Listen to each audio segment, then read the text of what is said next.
प्यारे बच्चों, क्लास 8। आज तुम्हारे मैथ्स का 7.2 सेक्शन 7.2 प्रश्नावली और चैप्टर नंबर 7 का हम लोगों ने पहले वाले लेक्चर में 1 से लेके 6 तक सवाल किए थे। पहले क्वेश्चन के 6 पार्ट हमने किए थे और अब 7th पार्ट आज हम शुरू करेंगे। ठीक है, तो इसमें हमने क्या करना है कि जो हमारी दी हुई संख्या है उसका घनमूल निकालना है। तो हमारी जो संख्या है 110592, ठीक है, तो ये है 1,10,592, इसका हमने घनमूल निकालना है। तो जैसे कि हम पहले भी पढ़ चुके हैं, सबसे पहले हम इसका प्राइम फैक्टराइजेशन यानी अभाज्य गुणनखंड करेंगे और इसके अंत में 2 है तो हमारे 2 से ये ज़रूर डिवाइड होगा। 2 5 जा 10, 2 5 जा 10, 2 2 जा 4, 2 9 जा 18, 2 6 जा 12, फिर 2 से डिवाइड होगा। 2 2 जा 4, 2 7 जा 14, 2 6 जा 12, 2 4 जा 8, 2 8 जा 16, ठीक है। फिर 2 से होगा, इस तरीके से करते जाएंगे। 2 1 जा 2, 2 3 जा 6, 2 8 जा 16, 2 2 जा 4, 2 4 जा 8, फिर 2 से करेंगे। 2 6 जा 12, 2 9 जा 18, 2 1 जा 2, 2 2 जा 4, फिर 2 से करेंगे। 2 3 जा 6, 2 4 जा 8, 2 5 जा 10, 2 6 जा 12, इस तरीके से करते जाएंगे जब तक कि 1 ना आ जाए। 2 1 जा 2, 2 7 जा 14, 2 2 जा 4, 2 8 जा 16, फिर 2 से करेंगे। 2 8 जा 16, 1 2 2 6 जा 12, 2 4 जा 8, फिर 2 से कहेंगे। इस तरीके से करते जाएंगे। 2 2 जा 4, 2 1 जा, फिर 2 से करेंगे। जब तक 2 से जाता रहेगा 2 से ही करेंगे।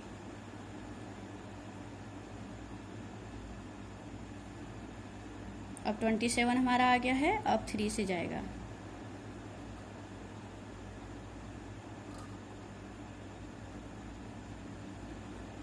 थ्री 9 जा 27, 3 3 जा 3 1 जा। अब देखिए ये हमारा 1 आ गया है।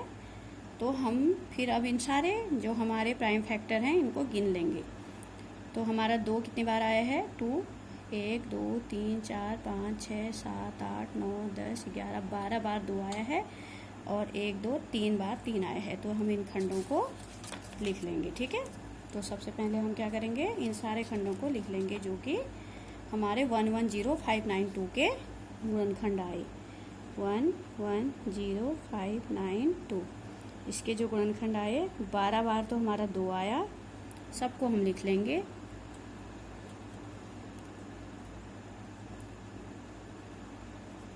एक 2 3 4 5 6 7 8 9 10 11 12, 3 गुणा 3 गुणा 3। उसके बाद हम घनमूल निकालना है, हमने इसका क्यूब रूट निकालना है। 110592 का क्यूब रूट निकालना है। तो यहाँ पर हम 3 लिखेंगे और इन सारे खंडों को इसके अंदर रख के जितने भी हमारे प्राइम फैक्टर आए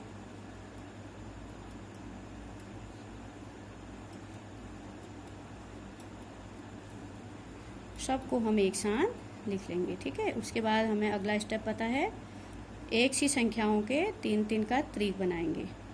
ठीक है, तो हर त्रिक में से एक संख्या बाहर निकलेगी। ये 2 × 2 × 2 है तो यहाँ से 2, फिर इसमें से भी 2, फिर इसमें से भी 2, फिर इस वाले त्रिक में से भी 2 और इसमें से 3, और सबको गुणा कर लेंगे। 2 दूनी 4 दूनी 8 दूनी 16 39, 2 2 जा 4, 4 2 जा 8, 8 2 जा 16, 16 3 जा 48, तो 48 हमारा घनमूल आ जाएगा। ठीक है, क्यूब रूट। अब हमारी अगली संख्या है 46,656, 46,656। तो फिर हम इसके अभाज्य गुणनखंड करेंगे। 2 से करेंगे। 2 दूनी 4, 2 3 6, 2 3 6, 2 दूनी 4, 2 8 16, फिर 2 से करेंगे। 2 से 2 1 जा 2, 2 1 जा 2, 2 6 जा 12, 2 6 जा 12, 2 4 जा 8, फिर 2 से करेंगे।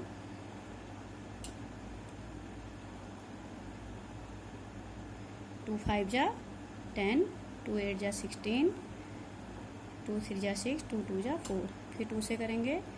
2 2 जा 4, 2 9 जा 18, 2 1 जा 2, 2 6 जा 12, फिर 2 से करेंगे 2 1 जा 2, 2 4 जा 8, 2 5 जा 10, 2 8 जा 16, फिर 2 से करेंगे 2 7 जा 14, 2 2 जा 4, 2 4 जा 8, ठीक है। 2 7 जा 14, 2 2 जा 4, 1 8, 2 9 जा 18।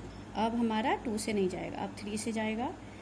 3 2 जा 6, 1 2, 3 4 जा 12, 3 3 जा 9, फिर 3 से जाएगा 8 1, फिर 3 से जाएगा 27, फिर 3 से जाएगा 9, फिर 3 से जाएगा 3, फिर 3 से जाएगा 1। तो ये हमारे खंड आ गए। तो हम इसमें देख लेंगे कौन सा प्राइम फैक्टर कितनी बार आया है। 1 2 3 4 5 6 बार तो 3 आया है, 2 आया है, और 1 2 3 4 5 6 बार 3 आया है। तो हम इनको इसमें लिख लेंगे। जो हमारे खंड आए हैं, हमारी जो संख्या थी वो थी 4 6 6 5 6, ठीक है। और हम सारे खंडों को इसमें लिख लेंगे। तो जितने भी खंड आए हमारे, 2 6 बार तो 2 आया, उनको लिख लेंगे। 2 जो है 6 टाइम आया, 1 2 3 4 5 6, और 3 भी 6 टाइम आया, ठीक है।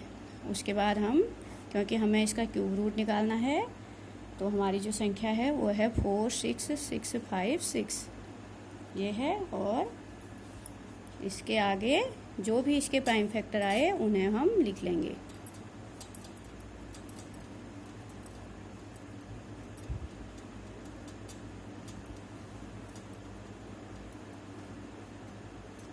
तो हमारे जो प्राइम फैक्टर आए हैं उनके हम 3 3 के त्रिक बना लेंगे एक समान संख्याओं के, और हर एक में से हम एक वो बाहर निकालेंगे। जैसे इसमें से हमारा एक 2 बाहर आएगा, फिर इसमें से 2, इसमें से 3, इसमें से 3, इसमें से 3 आएगा, इसमें से 3 आएगा। तो सबको गुणा कर लेंगे। 2 दूनी 4, 4 तियाँ 12, 12 तियाँ 36, 36, 2 2 जा 4, 4 3 जा 12, 12 3 जा 36। तो ये हमारा 36 आंसर आ गया, ठीक है। इसी तरीके से अब हमारी जो अगली संख्या है वो है 1,75,616। इसके अब हमें अभाज्य गुणनखंड करने हैं, प्राइम फैक्टराइजेशन करके घनमूल निकालना है, ठीक है। तो इसमें भी हम इसी तरीके से फैक्टर करते जाएंगे। प्राइम फैक्टर प्राइम नंबर से 2 8 जा 16, 1 5, 2 7 जा 14, 1 6, 2 8 जा 16, 0 8। उसके बाद फिर 2 से करेंगे 4 3 9 0 4, फिर 2 से करेंगे 2 2 जा 4, फिर आया हमारा 2 1 जा 2, 2 9 जा 18, 2 5 जा 10, 2 2 जा 4, फिर 2 से करते जाएंगे। जब तक 2 से जाएगा तब तक हम देते जाएंगे।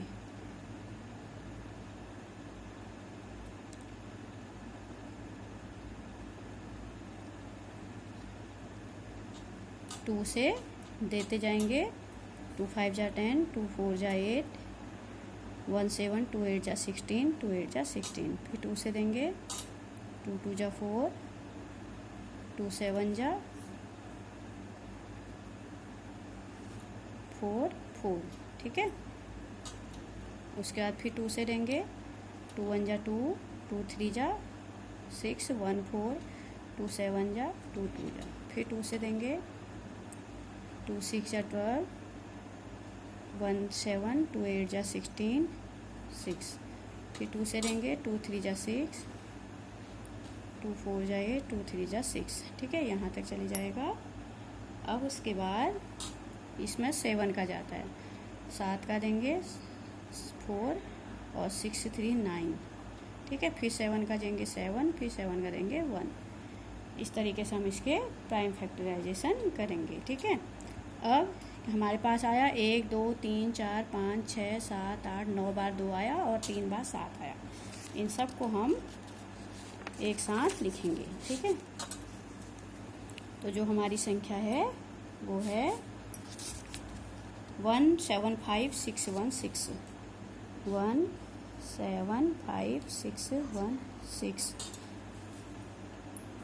और सारे फैक्टर हम लिखेंगे।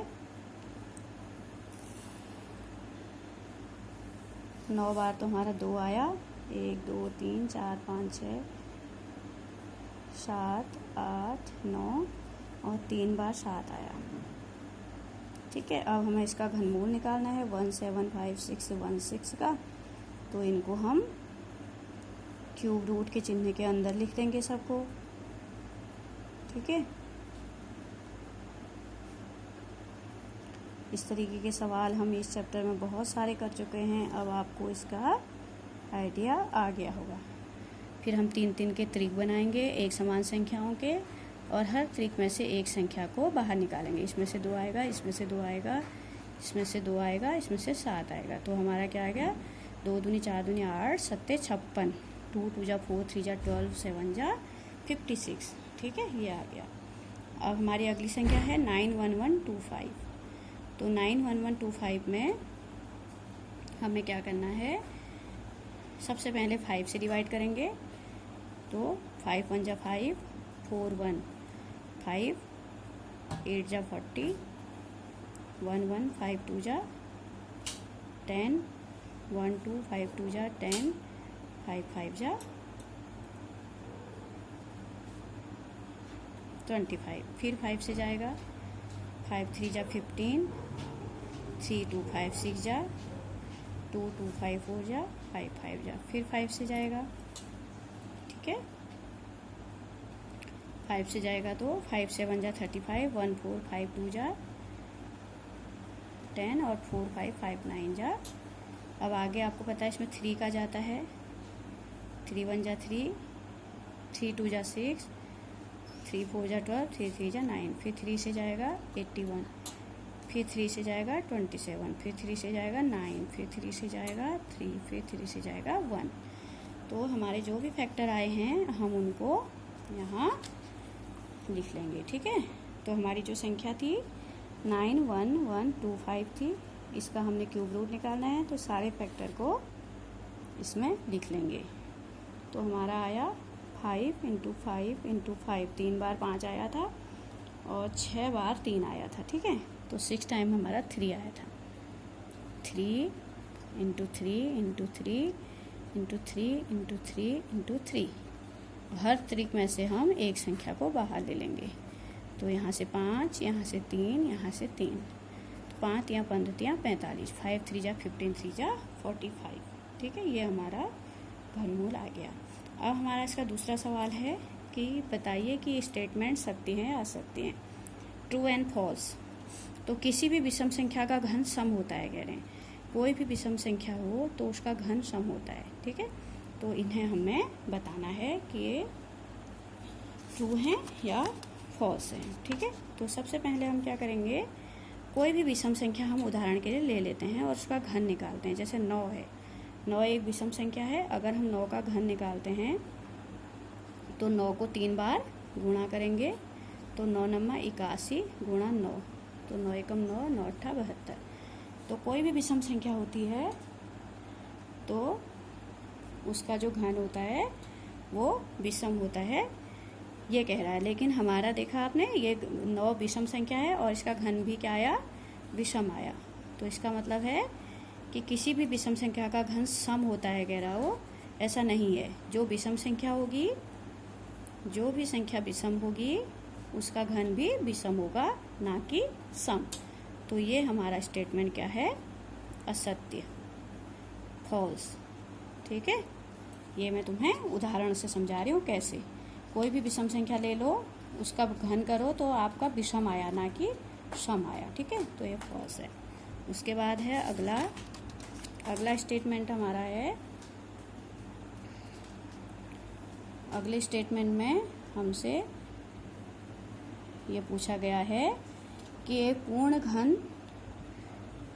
घन 2 शून्यों पर समाप्त नहीं होता। अगर कोई भी संख्या पूर्ण घन है, यानी कि उसका पूरा घनमूल निकाल सकता है, तो वह 2 शून्यों पर समाप्त नहीं होता। तो ये बात सही है।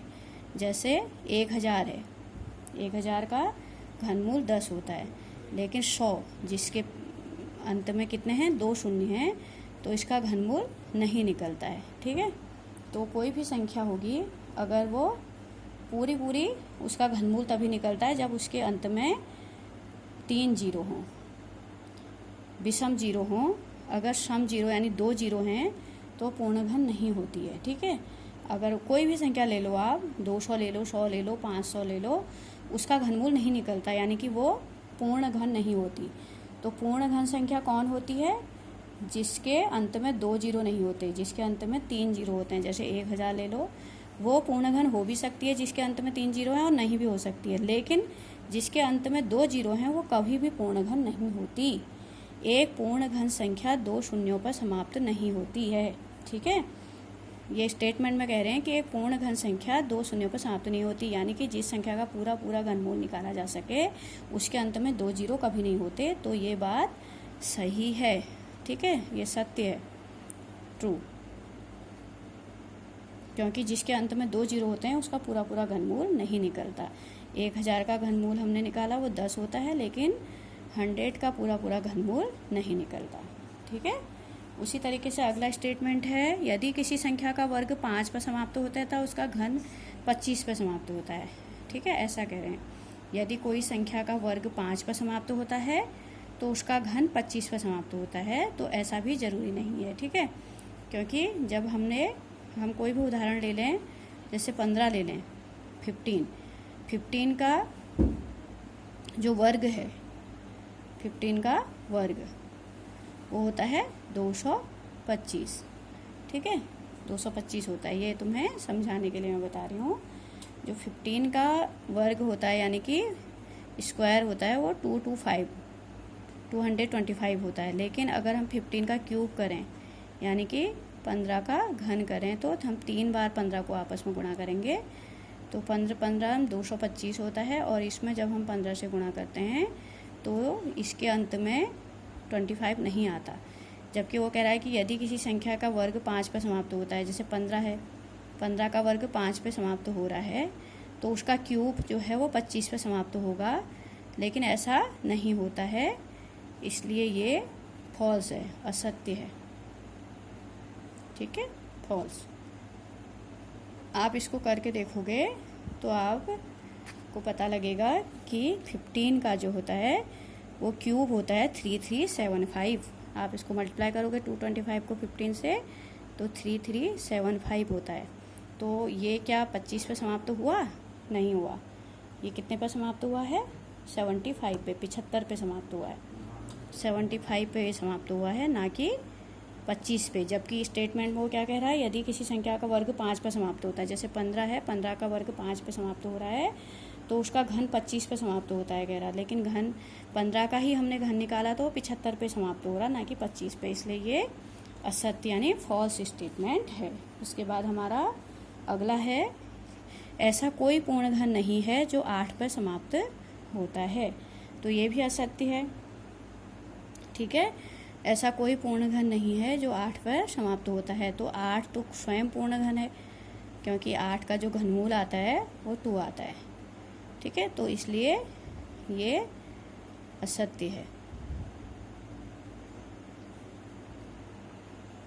ठीक है, ऐसा कोई पूर्ण घन नहीं है जो 8 पर समाप्त होता है, यानी 8 पर समाप्त होने वाली कोई संख्या नहीं है जो पूर्ण घन हो। लेकिन हम देखते हैं कि 8 स्वयं पूर्ण घन है और उसका जो क्यूब रूट है वो 2 आता है, इसलिए ये भी असत्य है। फिर उसके बाद अगला है, 2 अंकों की संख्या का घन 3 अंकों वाली संख्या हो सकती है। ठीक है, ऐसा कह रहा है कि 2 अंकों वाली संख्या का घन 3 अंकों वाली संख्या हो सकती है। तो अगर हम 2 अंकों की सबसे छोटी संख्या लें 10, ठीक है, 2 अंकों की सबसे छोटी संख्या क्या होती है? 10 होती है। और 10 का जब हम घन निकालते हैं तो वो 1000 आता है। कितना आता है? 1000। तो 1000 में कितने अंक हैं? 1 2 3 4, 4 अंक हैं। जबकि स्टेटमेंट में वो क्या कह रहा है? 2 अंकों की संख्या का घन 3 अंकों वाली संख्या हो सकती है। तो 2 अंकों की सबसे छोटी संख्या का घन हमने निकाला तो वो भी कितने अंक की संख्या निकली हमारी? 4 अंक की निकली। तो जबकि वो कह रहा है कि 3 अंकों वाली हो सकती है, तो ये भी असत्य है। ठीक है, फॉल्स है। इसको अगर हम उदाहरण से समझें तो तब हमें अच्छे से समझ में आता है कि 2 अंकों की सबसे छोटी संख्या लेने पर भी उसका घन में 4 अंक आए, जबकि वो कह रहा था कि 3 अंकों पे समाप्त हो सकती है। अगला हमारा है 2 अंकों की संख्या के घन में 7 या अधिक अंक हो सकते हैं, लेकिन 2 अंकों की संख्या के घन में 2 अंकों की सबसे बड़ी संख्या हम अगर 99 ले लेते हैं तो ये भी हमारा असत्य है। 2 अंकों की संख्या के घन में 7 या अधिक अंक हो सकते हैं, ठीक है। 2 अंकों की संख्या में जो हम घन करेंगे उसका, तो उसमें 7 से अधिक अंक होंगे, तो ये भी असत्य है। कैसे, मैं भी आपको बताती हूँ। और से है, क्यों है, इसको देखो, हमने 2 अंकों की बड़ी से बड़ी संख्या ले रखी है। बड़ी से बड़ी संख्या हमारी 2 अंकों की है 99, ठीक है। तो स्टेटमेंट हमारा था कि 2 अंकों की संख्या के घन में 7 या अधिक अंक हो सकते हैं। तो हमने 2 अंकों की सबसे बड़ी संख्या ले ली 99, और उसका जब हमने घन किया यानी उसको 3 बार गुणा किया तो हमारा आया 970299। तो इसमें अंक कितने हैं, 1 2 3 4 5 6, कितने अंक हैं, 6 अंक हैं। जबकि हमसे सवाल में ये कह रखा है कि 2 अंकों वाली संख्या के घन में 7 या अधिक अंक हो सकते हैं। तो 2 अंकों की सबसे बड़ी संख्या तो 99 ही है, ठीक है। 99 से बड़ी तो 2 अंकों वाली कोई संख्या है नहीं, और उसका जब हम घन करते हैं तो उसमें 6 अंक आते हैं। इसका मतलब कोई भी 2 अंकों की संख्या ऐसी नहीं है जिसमें 7 अंक आते हों, इसीलिए ये असत्य है, ठीक है। और लास्ट हमारा है 1 अंक वाली संख्या का घन 1 अंक वाली संख्या हो सकती है, तो ये सत्य है। 1 अंक वाली संख्या का घन 1 अंक वाली संख्या हो सकती है, क्योंकि सत्य इसलिए है, रुको बेटा, सत्य इसलिए है क्योंकि जब हम 1 अंक वाली संख्या यानी 1 का क्यूब करते हैं तो 1 आता है, और जब 2 का क्यूब करते हैं तो 8 आता है। तो दोनों में क्या है, कितने अंक हैं, 1 अंक है। तो 1 अंक वाली संख्या जो होती है उसका घन 1 अंक वाली संख्या आ सकता है। जैसे 1 अंक वाली संख्या 1 है तो 1 का घन यानी क्यूब 1 आता है, और दो भी 1 अंक वाली संख्या है और उसका भी क्यूब 8 आता है, यानी उसमें भी 1 अंक है। जबकि इससे आगे जब हम 3 में बढ़ते हैं तो 3 का जो क्यूब होता है वो 27 होता है, उसमें फिर 2 अंक आ जाते हैं। इसलिए ये वाली स्टेटमेंट जो है वो सत्य है कि 1 अंक वाली संख्या का क्यूब 1 अंक वाली संख्या हो सकती है, ठीक है। तो आज ये आपका घन एवं घनमूल वाला चैप्टर कंप्लीट हो गया है। इसके बाद हम आपको अगला चैप्टर पढ़ाएंगे।